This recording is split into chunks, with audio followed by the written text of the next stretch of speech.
Welcome to Kumar classes.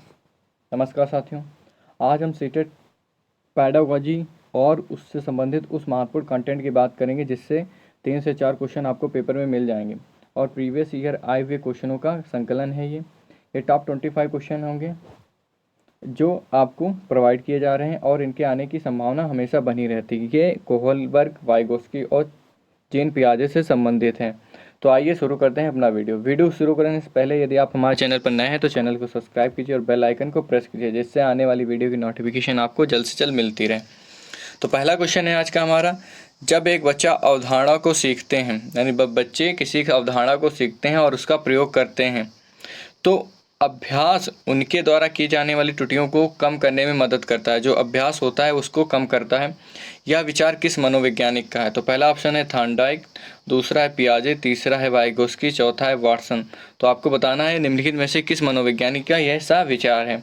तो इसका सही ऑप्शन कौन सा हो जाएगा? तो इसका सही ऑप्शन हो जाएगा ए, थॉर्नडाइक। थॉर्नडाइक ने ही सबसे ज़्यादा अभ्यास करने पर बल दिया है। इन्होंने ही अभ्यास का नियम, प्रभाव का नियम और तत्परता का नियम बताया है।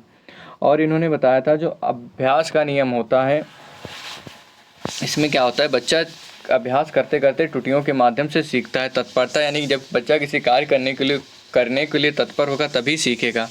एक होता है प्रभाव का नियम। प्रभाव के नियम को सुख दुख का नियम या संतोष असंतोष का नियम भी कहा जाता है। जब बच्चे को किसी चीज़ से प्रभावित होता है तभी वो सीखता है। तो आगे चलते हैं, अगला क्वेश्चन है हमारा। अगला क्वेश्चन कह रहा है कि लॉरेंस कोहलबर्ग के सिद्धांत में कौन सा स्तर नैतिकता की अनुपस्थिति को सही अर्थ में सूचित करता है? यानी कि कोहलबर्ग ने जो नैतिकता का सिद्धांत दिया था इसमें कौन सा स्तर जो है वो नैतिकता की अनुपस्थिति को सूचित करेगा? पहला स्तर यानी पहला ऑप्शन है स्तर 1, स्तर 2, स्तर 3 या इनमें से कोई नहीं। तो इसका सही उत्तर हो जाएगा स्तर 1। जब बच्चा 4 से 10 वर्ष का होता है तब उसके अंदर नैतिकता का अभाव होता है और जब नैतिकता अनुपस्थित होती है तो वो किस पर आधारित होती है? वो दंड की प्रक्रिया पर आधारित होती है। तो ये आपको याद रखना है, किस पर आधारित होती है? दंड की प्रक्रिया पर आधारित होती है। आगे चलते हैं, अगला क्वेश्चन है हमारा। अगला क्वेश्चन कह रहा है, महत्वपूर्ण क्वेश्चन है, बहुत बार पूछा गया है। वाइगोस्की के सिद्धांत, वाइगोस्की ने जो संज्ञानात्मक सांस्कृत का सिद्धांत दिया है उस सिद्धांत के अनुसार विकास के निम्नलिखित में से किस पहलू की उपेक्षा की गई है? मतलब किसको ध्यान नहीं दिया गया है वाइगोस्की के सिद्धांत में? पहला है सामाजिक, दूसरा है सांस्कृतिक, तीसरा है जैविक, चौथा है भाषाई। तो इनके सिद्धांत में किसको महत्व नहीं दिया गया है या कह सकते हैं किसकी उपेक्षा की गई है? तो आपके बताना है। तो इसका सही उत्तर हो जाएगा सी, जैविक तत्व का इन्होंने वर्णन नहीं किया है। बाकी सामाजिक, सांस्कृतिक और भाषाई क्षेत्र को विकास में बहुत महत्वपूर्ण स्थान दिया है इन्होंने। सिर्फ जैविक को कम महत्वपूर्ण स्थान दिया है इन्होंने, आनुवांशिकता को जिसको बोलते हैं जेनेटिक्स। ठीक है, तो आगे चलते हैं, अगला क्वेश्चन है हमारा। आपको बताना है कि पियाजे के सिद्धांत के अनुसार, पियाजे ने जो सिद्धांत दिया था संज्ञानात्मक विकास का सिद्धांत, उसके अंतर्गत कौन सा व्यक्ति के संज्ञानात्मक विकास को प्रभावित नहीं करेगा? 4 ऑप्शन आपके पास दिए गए। इनके संज्ञानात्मक विकास के सिद्धांत के अनुसार व्यक्ति के विकास को कौन प्रभावित नहीं करेगा? पहला है भाषा, दूसरा है सामाजिक अनुबंधन, तीसरा है परिपक्वता, चौथा है क्रियाकलाप।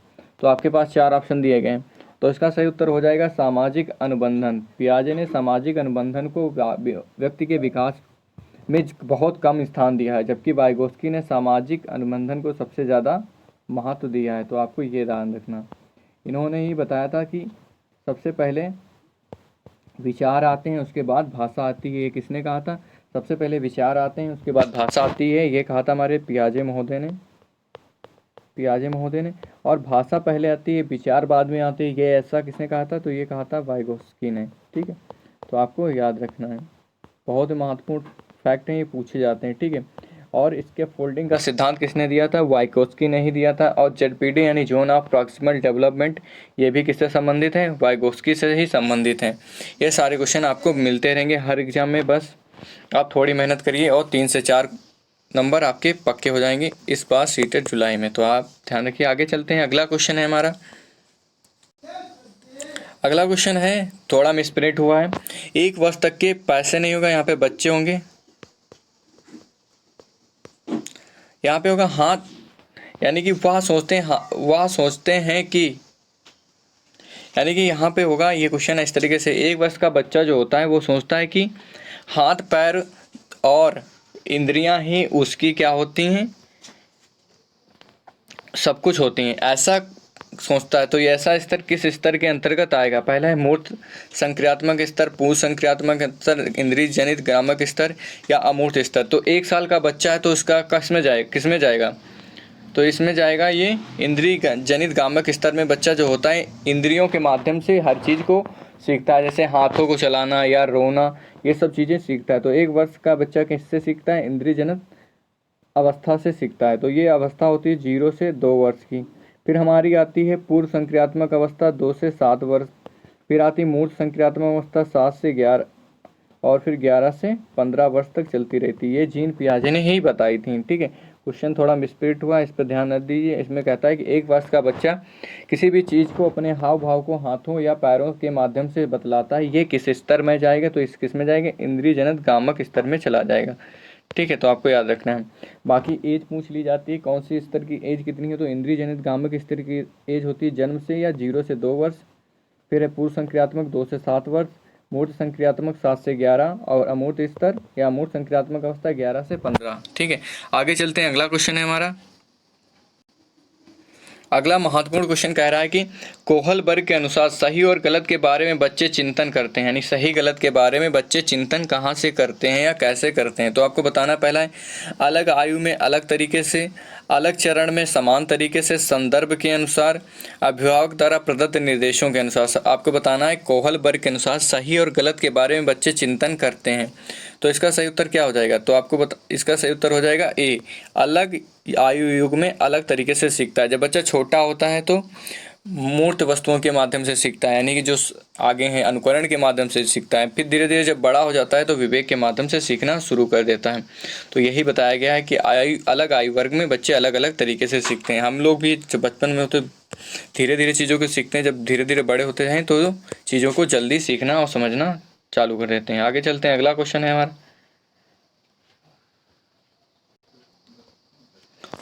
माफ़ कीजिएगा क्वेश्चन थोड़ा छोटा करना पड़ा क्योंकि ये पूरा क्वेश्चन इसके ऑप्शंस नहीं आ रहे थे। ठीक है, आपको मैं पढ़ के बता रहा हूँ।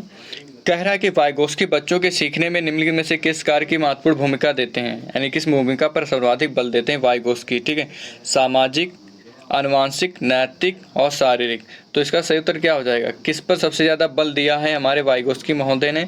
तो इन्होंने सबसे ज़्यादा बल दिया है किस पर? सामाजिक पर। कहीं भी आपको वाइगोत्स्की दिखें और ऑप्शन में समाज हो या सामाजिक हो या समुदाय हो तो वो ऑप्शन हमेशा सही होता है। वाइगोत्स्की ने सबसे ज़्यादा समाज पर ही बल दिया था। उन्होंने कहा था कि बच्चा सबसे पहले समाज से ही हर चीज़ सीखता है और वहीं से जैसा चाहता है वैसा बनता है। तो इसका सही ऑप्शन यही हो जाएगा। तो आगे चलते हैं, अगला क्वेश्चन है हमारा,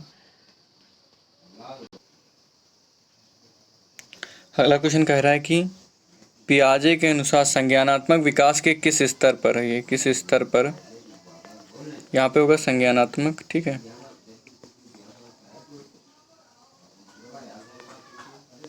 स्तर पर बच्चा वस्तु स्थायित्व, बहुत इंपॉर्टेंट है, बहुत कंफ्यूजिंग क्वेश्चन है, वस्तु स्थायित्व प्रदर्शित करता है। तो आपको बताना है कि संज्ञाजन के अनुसार संज्ञानात्मक विकास के किस स्तर पर बच्चा वस्तु स्थायित्व प्रकट करता है। थोड़ा मिसप्रिंट हुआ, यहाँ पे होगा संज्ञानात्मक विकास के किस स्तर पर वस्तु स्थायित्व का गुण आ जाता है। पियाजे के अनुसार वस्तु स्थायित्व प्रदर्शित करता है, ऐसे कर लेते हैं। तो इसका सही उत्तर हो जाएगा संवेदी परक चरण में। संवेदी परक चरण में बच्चा जो होता है वस्तु स्थायित्व का गुण प्रदर्शित करता है।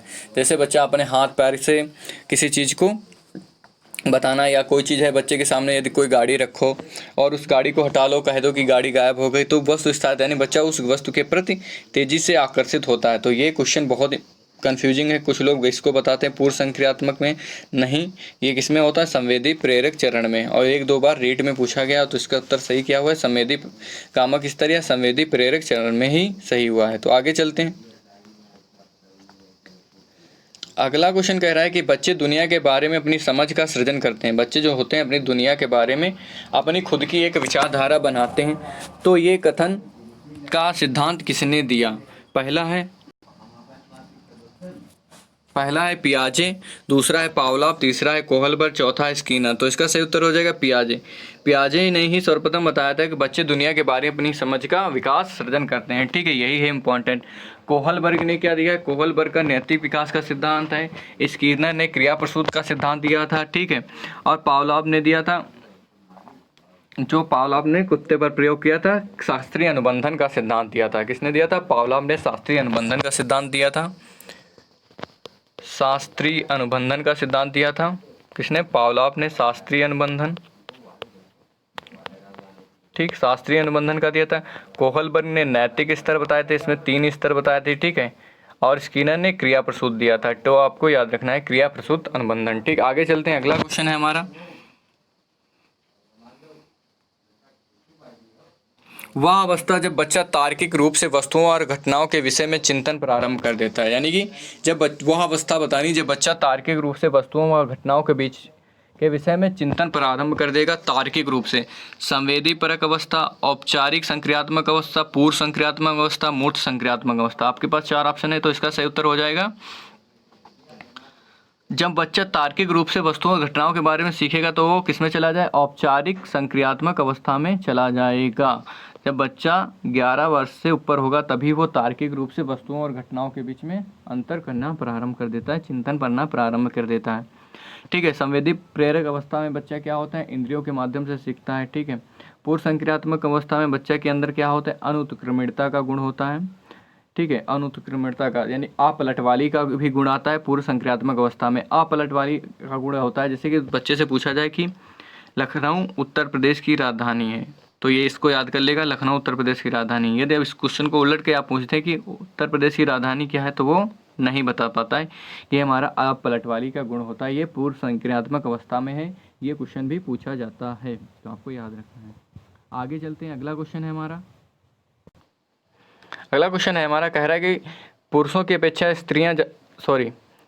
पुरुष स्त्रियों की अपेक्षा अधिक बुद्धिमान होते हैं, यह कथन है, ठीक है। पुरुष स्त्रियों की अपेक्षा, यहाँ पर स्त्रियाँ छोड़ी गई, स्त्रियों की अपेक्षा अधिक बुद्धिमान होते हैं, ये कथन कैसा है? तो ये कथन क्या है? लैंगिक पूर्वाग्रह को प्रदर्शित करता है, ठीक है। क्योंकि इसमें बताया गया कि पुरुष स्त्रियों से श्रेष्ठ होते हैं, ऐसा कुछ नहीं है, ठीक है। आपको याद रखना है सभी लोग समान होते हैं, तो इसका उत्तर हमेशा क्या होता है? लैंगिक पूर्वाग्रह को प्रदर्शित करता है, ठीक है। एक क्वेश्चन ऐसे भी आता है कि यानी कि तो कैसे भी क्वेश्चन आए तो आपको हल कर लेना है। तो आगे चलते हैं, अगला क्वेश्चन है हमारा, ये क्वेश्चन कह रहा है कि क्रिस्टीना अपनी कक्षा को क्षेत्र भ्रमण पर ले जाती है और वापस आने पर अपने विद्यार्थियों के साथ भ्रमण पर चर्चा करती है, ठीक है। जो उसने गुना यह किशोर संकेत करता है, तो आपको बताना है ये किशोर संकेत करता है सीखने के लिए आकलन, आकलन का सीखना, सीखने का आकलन, सीखने के लिए आकलन। तो आपको बताना है किशोर संकेत करेगा। एक शिक्षिका है, पहले भ्रमण करवाती है अपने बच्चों को और वापस आती है जब विद्यालय उस भ्रमण पर चर्चा करती है, तो यह किशोर संकेत करेगा। तो ये करेगा सीखने के आकलन की ओर संकेत करेगा। किसकी ओर? सीखने के आकलन की ओर संकेत करेगा, ठीक है। मोस्ट इंपॉर्टेंट क्वेश्चन है। ऐसे ये क्वेश्चन आता है, एक हलवाई है, वो भोजन को बनाता है और बीच बीच में उसके स्वाद को टेस्ट करता है, तो वो कैसा अधिगम है? तो वो सीखने के लिए अधिगम है। यानी कि जब वो किसी चीज़ को बना रहा है तो उसको देखते जा रहा है वह चीज़ अच्छी है या नहीं, वो सीख रहा है उसी के दौरान। जब कार्य करते हुए किसी चीज़ का मूल्यांकन करे जाए तो वो सीखने के लिए मूल्यांकन, जब करने के पश्चात कोई मूल्यांकन किया जाए तो सीखने का मूल्यांकन होगा, यानी कि सीखने का आकलन होगा, ठीक है। आपको याद रखना है। आगे चलते हैं, अगला क्वेश्चन है हमारा, सृजनात्मक उत्तरों के लिए आवश्यक है, यानी कि सृजनात्मक उत्तर लिखना है तो कैसे प्रश्न चाहिए? मुक्त उत्तर वाले प्रश्न, एक अत्यंत अनुशासित कक्षा, प्रत्यक्ष शिक्षण एवं प्रत्यक्ष प्रश्न, विषय वस्तु पर आधारित प्रश्न। कैसे प्रश्न होने चाहिए सृजनात्मक उत्तरों के लिए? तो होने चाहिए मुक्त उत्तर वाले प्रश्न, मतलब ऐसे प्रश्न जिसमें यानी कि बच्चा जो है अपने विचारों को लिख सके, तभी वो बच्चे के अंदर सृजनात्मक यानी कि सृजनात्मकता का विकास होगा। सृजनात्मकता जो होती है अपसारी चिंतन से संबंधित होती है। किससे? अपसारी चिंतन से संबंधित होती है। ऐसा चिंतन जो सभी दिशाओं में किया जा सके अपसारी चिंतन कहलाता है। आउट ऑफ द बॉक्स चिंतन क्या है? अपसारी चिंतन या बहुविध चिंतन, ये भी क्वेश्चन पूछा जाता है। आउट ऑफ द बॉक्स कैसा चिंतन है? अपसारी चिंतन, ठीक है। एक क्वेश्चन पूछा जाता है मुक्त उत्तर वाले प्रश्न किससे संबंधित है? अपसारी चिंतन से संबंधित है या बहुविध चिंतन से या सृजनात्मक चिंतन से संबंधित है? बहुत इंपॉर्टेंट क्वेश्चन है, वेरी वेरी इंपॉर्टेंट, समझ लीजिए। तो आपको याद रखना है, ठीक है। ज़्यादा कठिन कुछ भी नहीं होता है, धीरे धीरे आप तैयारी करते रहिए और पास हो जाएंगे। 100+ गारंटी है, आपको नंबर आएंगे। आगे चलते हैं, पूर्व ज्ञान के आधार पर नवीन रचना का सृजन करना कहलाता है। ये बहुत बार पूछा गया है। पूर्व ज्ञान के आधार पर नवीन रचना का संचयन करना कहलाता है आत्मसातीकरण, समायोजन, स्कीमा या स्कैफोल्डिंग। तो आपको बताना है पूर्व ज्ञान के आधार पर नवीन रचना का सृजन करना क्या कहलाता है, ये कहलाता है आत्मसातीकरण। ठीक है, यानी कि पूर्व ज्ञान के आधार पर जब आप किसी नवीन ज्ञान को उसमें समायोजित करेंगे तो वो क्या कहलाएगा, आत्मसातीकरण। और पूर्व ज्ञान के आधार पर नवी रचना का सृजन करना क्या कहलाता है, आत्मसातीकरण कहलाता है। स्कैफोल्डिंग क्या है, स्कैफोल्डिंग है पहाड़ या ढांचा, यानी कि जब व्यक्ति किसी की सहायता के द्वारा किसी कार्य को संपन्न करता है उसे वाइकोस्की क्या कहते हैं, स्कैफोल्डिंग कहते हैं। ठीक है, पहाड़ या ढांचा कहते हैं, तो आपको याद रखना है। आगे चलते हैं, अगला क्वेश्चन कह रहा है हमारा, ठीक है, इतने ही क्वेश्चन थे।